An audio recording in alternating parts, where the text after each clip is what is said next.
Right, so what's gotten every little profligate and his grandmother into a raging fury right now on the internet is the fact that this horrifying gaming sales website dared to add this new variable into what it shows you when you try and buy a game from their website. And this is cost per hour or something similar to do with that. And everybody's angry with it. How dare they try and quantify how long someone plays a game for. Okay, that's pretty quantifiable. And how much you spend on the game, which is also pretty quantifiable. But yeah, I'm going to be reading a few articles and giving my opinions on them. Valuing games by their cost per hour is bullshit! Written by Stephen Messner. I looked at his profile. Let's see what other garbage he's written. Mario 4, ROM hacks, 4... Okay, it's all just clickbait, basically. Alright, it's time to stop comparing games as if they're cars with gas mileage. Okay, that's not what they're doing whatsoever. They're saying... Actually, what? How are you even making that connection? Like... What? Still getting used to this Blue Yeti, though, and the gain was a little bit too high. It was peaking a lot. I turned it down a bit, and it should be okay now, though. Okay, so this website dares to compare how long your enjoyment of this game will actually last for with the price of the game, so you can make a kind of good financial decision on what'll keep you occupied for the longest. And these fucking morons are just dogpiling you because how dare you compare our art to cars with gas mileage. Like, you don't buy a car for how long its enjoyment is going to last you. Like, that's fucking absurd. Like, I don't even drive. I've never owned a car before in my life. And even I know that's bullshit. Like, if this one tiny variable that they're adding to the description of a game doesn't interest you and you're not bothered by it, then don't fucking read it. Like, don't be dogpiling them, just completely dogpiling them because they dared to add something that you don't think is necessary. I think it's necessary. I have hardly any fucking money to spend, alright? So the little money that I do spend, I want to spend it wisely. Like, I don't want to pay $60 for a game that's only going to last me 6 or 7 hours. I'm going to go as far as to say this. If you're opposed to this, extra information that this game seller is daring to give you, you're anti-consumer. Like, you are brigading for less information to be given to the customer just because you don't like what the information implies. Okay? You know what? Fuck you. I don't give a shit about your opinion. Like, if you don't think game length matters, then don't fucking listen to it.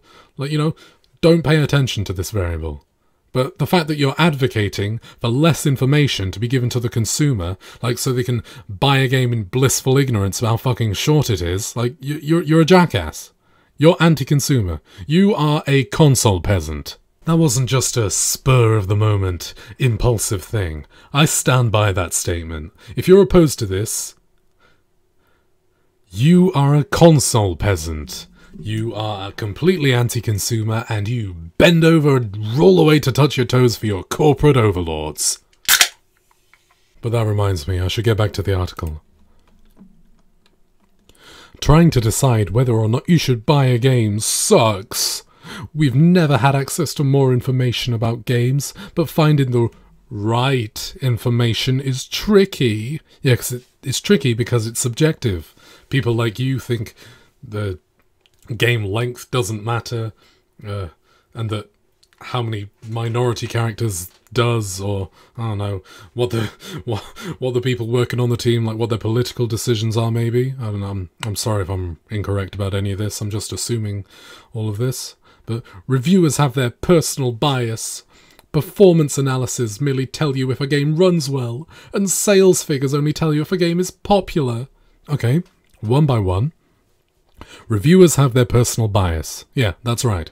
Like, somebody who plays real-time strategy games all day isn't going to find a game like The Witcher 3 very fun, which is why you listen to reviewers who share similar beliefs to you.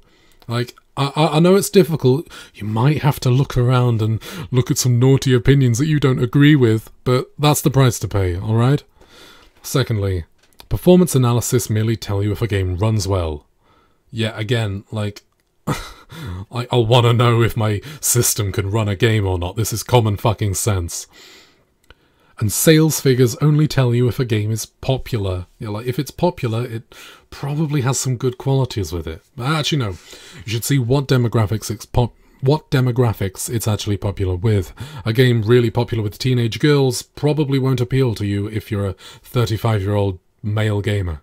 A big burly macho man or whatever. I don't know, maybe you're fat, maybe you're skinny, I don't know, you or your body type. That's what leads platforms like Steam to provide you with as much of this information in-store as possible. Steam curators, user reviews, yeah, blah blah blah blah. Last year, retailer Green Man Gaming added several new metrics to its own to better inform customers. Of these new metrics, the average cost per hour. Ooh, a stat displayed prominently on each game's page quickly drew the ire of publishers and developers who argued that, yeah, see, there you go. Console peasantry, bending over for the publishers, who argued that displaying this information was harmful to the value of games. Like, no, it's only harmful to the value of your games. You know, your 4-hour-long cinematic experiences. That's the only... yeah, they're the only games that this is hurting. Whereas good games like, say, The Witcher 3 are going to look even better than they're already being displayed as, which is fucking brilliant.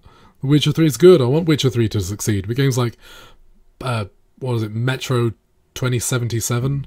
I can't remember. The fucking garbage game that was like 6 hours long and wasn't even that good to begin with, yeah. Do you know why?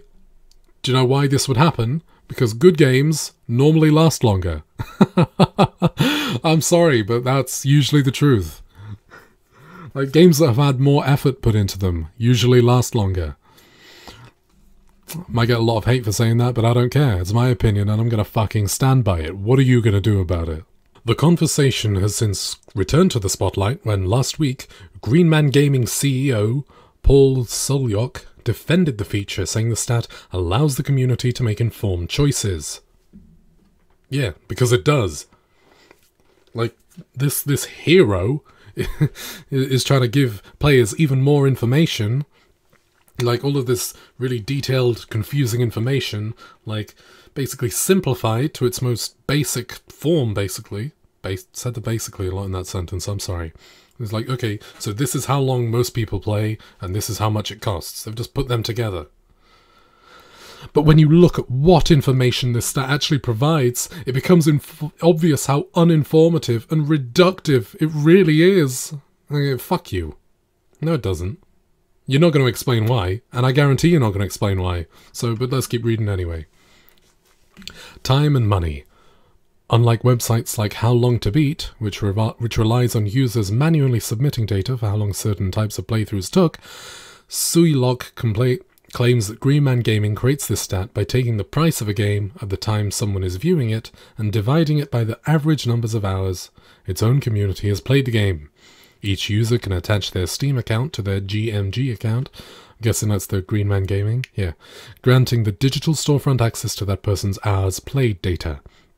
From there, Green Man Gaming can average those hours across all their users, dividing the cost of the game by that result and create an appraisal of the game's cost per hour.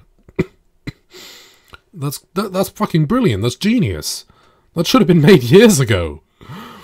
As a measurement, average cost per hour is detrimental because it perpetuates the idea that games are products we consume rather than experiences we have. No, it doesn't. It just says that this is how much money each hour costs based on the average playthrough. It doesn't perpetuate this culture of consumerism or whatever. That's fucking bullshit. Talking straight out of your asses because you've been paid by people who make games like The Order 1886 to say, to talk about how terrible it is that consumers dare to have more information than what they're already getting. Fuck you. We're already gaming in a world where concurrent... Yeah, John, I'm fucking sick of this. Let's look at some YouTube videos.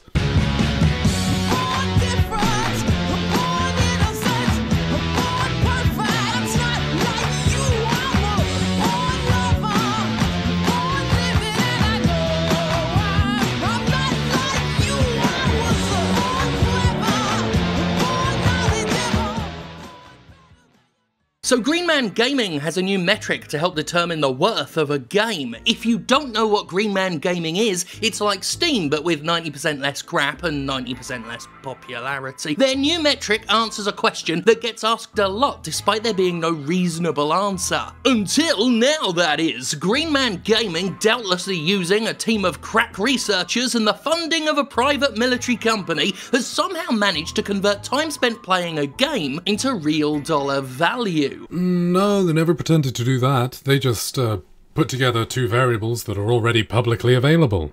Now you can know how much money a game is worth by how long it lasts. Again, no they didn't. The average play length and the price are publicly available. All they've done is say, okay, there are these two variables, we'll put them together, this is how long your average playtime will last in relation to the price. Okay? So just saying, let's say somebody plays a game for 50 hours and it's $20, okay? That's already publicly available. Like, everybody can already put together, it's like, okay, about 50 hours is worth $20. All they've done is take that 50 hours and divide it by 50. It's not like they're saying, oh, you can only play 200-hour games now. But this is what these fucking idiots, these shills, are pretending it is, so everybody's against it. Don't listen to Jim Sterling when he's whittling on about how he's pretending to care about the people.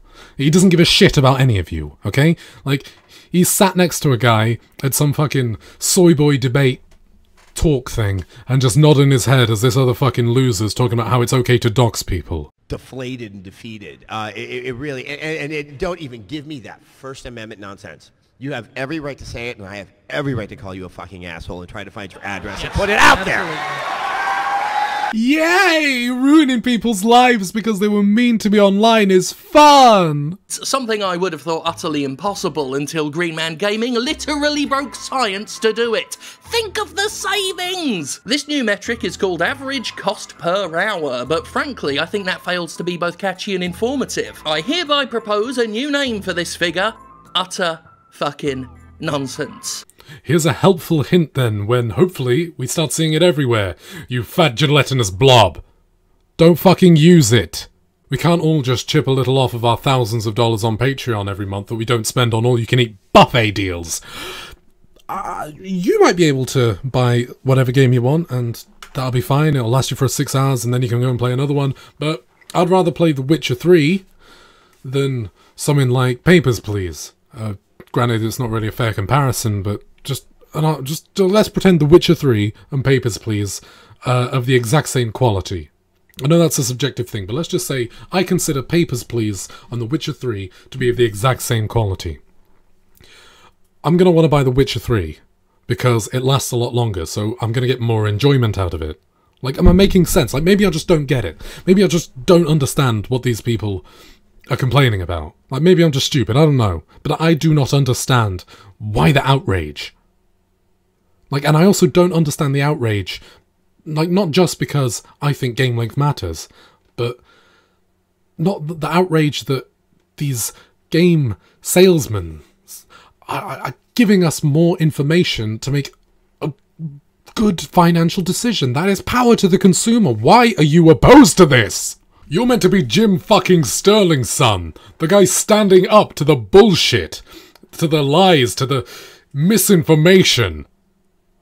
How come when one tiny little games distributor, not even that, not even a publisher, they're the publisher's publisher, when they give more information to help people make a valid, based in as much information as possible, financial decision, you throw a hissy fit? Green Man Gaming's new move was spread around via Mike Rose, who said it was helping to perpetuate the massively dangerous idea that the price of a game should be based around how many hours you get out of it, and I think is right. I don't think it's dangerous at all. I think everybody should be able to see whatever the hell they want in a game and buy it based on their own fucking decisions. Not yours. Not Mike whatever his name is. Not the soy boy article writer that we mentioned earlier. None of those people. It should be up to them and them only. If they want other people's opinions, they can go out and search for them. But I don't think it should be pushed on people. I don't think they should have information taken away from them just because you don't like the implications it gives. Fuck you, Jim Sterling. I said I loved you in a video a while ago. I don't love you anymore. The graphic being shared about the place is this one, which shows Into the Woods being worth £3.35 an hour, presumably based on how much it costs versus how much time people spend playing it. And if you can't already see the red flags in such a ludicrous idea, you might be perfect for a job at YouTube or Konami. You're treating people like idiots. And that's what I've started to notice with you quite a lot. You treat people like they're just too stupid to make decisions for themselves. They're just going to believe anything they see. And maybe that's why you're spouting bullshit. You think people are just going to believe what you're telling them. Unlike your preconceived notions of what everyone else on the planet thinks and acts like, Jim, I can make financial decisions for myself. I don't need you to tell me what to do. Like, I don't need one little statistic on a website to tell me how to spend my money. I can do that for myself, and I want as much information as possible, okay? I don't want to spend $60 on a game that'll last me 15 hours. I don't care how good it is. That's not what I'm interested in. Like, you wouldn't go to the cinema and pay, I don't know, how much is a cinema ticket? I haven't been in years. But let's just say you wouldn't pay a $10 cinema ticket to go and see a movie that was 15 minutes long. You can say that you would, but you'd be lying, because you wouldn't. Because nobody makes movies that are 15 minutes long for that reason.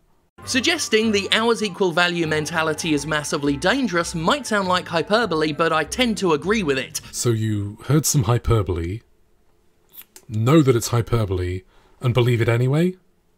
Man, you've got to see this movie. Like, if you haven't seen this movie, you have not lived, man. You're telling me that I haven't lived unless I've seen this movie?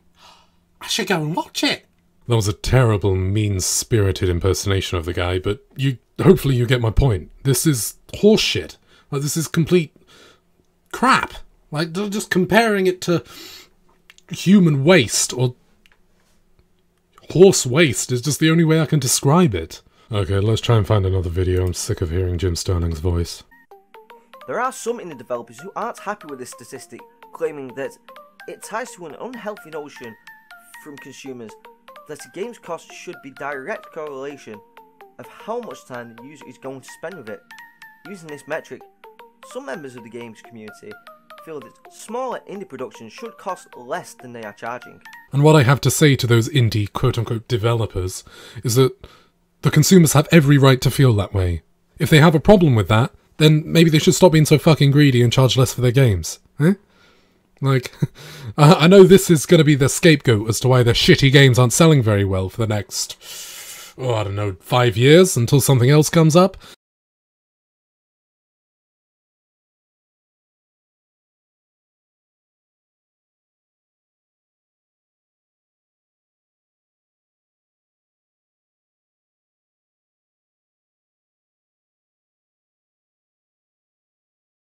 Oh god, my eyes are getting... Does my eye look lazy? This one. Oh, I'm getting super self-conscious about it. Let's take an indie game that I've completely fallen in love with recently. Oh Sir, the Insult Simulator. It's 71 pence at the moment, and it will be until the 28th of May when it'll go back to being £1.50. 71 cents, I'd say that's about $1, okay? I've gotten 5 hours of game time out of this, and I intend to play it a lot more. So, as of right now, it's cost me 20 cents per hour. That is fucking phenomenal. Good indie games have nothing to worry about with this new metric. It's only the shit indie games that have to worry about this new metric, along with the shit AAA games. Like, it's not this AAA versus indie discussion, it's good games versus shit games discussion, which is what video game metrics like this should be about. And I actually agree with these developers to an extent. I think this is a pretty dangerous way to value games. And the reason that I use Skyrim as an example is because the main story, according to How Long to Beat, is 32.5 hours long. And then everything else is side content that you don't necessarily need to do. If you compare this to Rise of the Tomb Raider's main story, which is only 13 hours long, and personally, I feel is far better.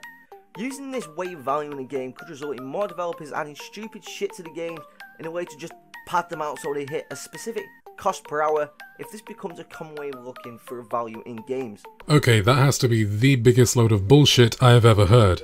Well, maybe not ever heard, like, biggest load of bullshit I've heard all month at least. Okay, so your argument that Skyrim being like having a better cost per hour than Tomb Raider is bullshit because you personally enjoyed Tomb Raider more. Okay, that's not how measurable metrics work. Your opinion means absolutely jack shit when it comes to actual hard stats like this. And secondly, you bring up the like, oh, developers are just gonna shoehorn in shit so to pad out the game time a little bit more. Like, no, they won't. Like, it's the stats being derived from the average play time. It's not how long it takes to beat it, not how long it takes to do every single side quest and everything. It's how long people will actually play it for. If the developer just shoehorns in a bunch of shitty side quests, that's not going to affect the overall average play time at all. Like, if a side quest is so boring that nobody wants to do it, nobody will do it. Okay, the night is approaching. Well, I say the night's approaching. It's 3:15 in the morning. But like I said in a video prior, I don't really like making videos too long, and I think I've rambled enough. This video is already 20 minutes long. Oosh. But regardless, I'm the Eternal. No, I'm not the Eternal. I'm Phaelus Inculta, and I will see you in my next video. Goodbye.